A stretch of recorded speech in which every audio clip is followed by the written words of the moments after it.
অনেক সময় আমরা ভুল সিদ্ধান্তে একজন খারাপ লোককে ভোট দিই। খারাপ লোককে ভোট দেওয়ার পরে কি ঘটে জানেন? সে ঘটে হলো এই যে এই 5 বছর আমাদের দেশের স্থানীয় নির্বাচনের, জাতীয় নির্বাচনের মানে আইন যে 5 বছর তারা ক্ষমতায় থাকবে, তো এই ক্ষমতায় থাকাকালীন আমাদের কি কি সমস্যা হয় জানেন? এই লোক সমাজে আমাদের শুনতে হয় যে এই তোদের এই নেতা খারাপ এবং তোরা ভোট দিয়েছিস, তোরাও এই নেতার চেয়ে কোনো অংশে খারাপের কম নেই, যাতে করে এই অপবাদ কিন্তু আমাদের নিতে হয়। তো সেই অপবাদ আমরা না নিয়ে আমরা যদি আগামীতে ভোট দিতে হয় এবং ভোট দেওয়ার সুযোগ আমরা পেয়েছি, সেই সুযোগটা কাজে লাগানোর ক্ষেত্রে আমরা ভালো মানুষকে ভোট দিব, কোনো সন্ত্রাসীকে ভোট দিব না, কোনো খুনিকে ভোট দিব না, কোনো লুটপাটকারীকে ভোট দিব না।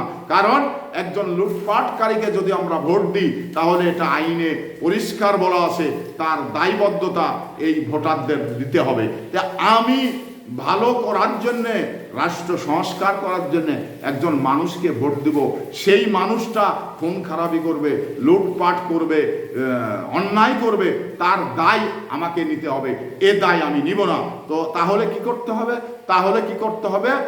এই ভোট দেওয়ার আগে ওই ব্যক্তি, ওই প্রার্থীর সম্বন্ধে ভালোভাবে জেনে শুনে আমরা আমাদের মূল্যবান সম্পদটা হস্তান্তর করব। বাট তাছাড়া অন্য কিছু সুযোগ আমাদের নেই। কারণ আমি 100, 200, 500 টাকা দিয়েই এই আমার মানে আমানত আমি একটি খারাপ লোককে দিয়ে দেব, এটা কখনো হতে পারে না। এতে করে আপনার সাময়িকে যদি এই 500 টাকার লাভ হয়, কিন্তু 5 বছর তার দায় পোহাতে হবে, তার দায় আপনাকে নিতে হবে। 5 বছর যত অপকর্ম ওই নেতা করবে তার সমস্ত দায় আপনি এড়াতে পারবেন না, আপনাকে নিতে হবে। তো তাই আপনি ভোট যখন দিবেন আপনার পছন্দের প্রার্থীর সমস্ত বিষয়গুলো জেনে আপনার মূল্যবান সম্পদটা হস্তান্তর করতে হবে। আরেকটি জিনিস বলি, এটা কিন্তু আমার কথা নয়, এটা ইসলামের কথা।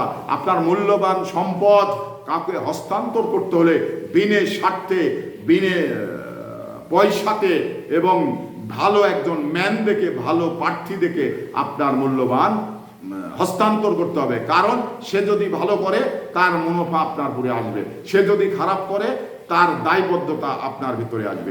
এই বিষয়টি আপনাদের মাথায় রাখতে হবে।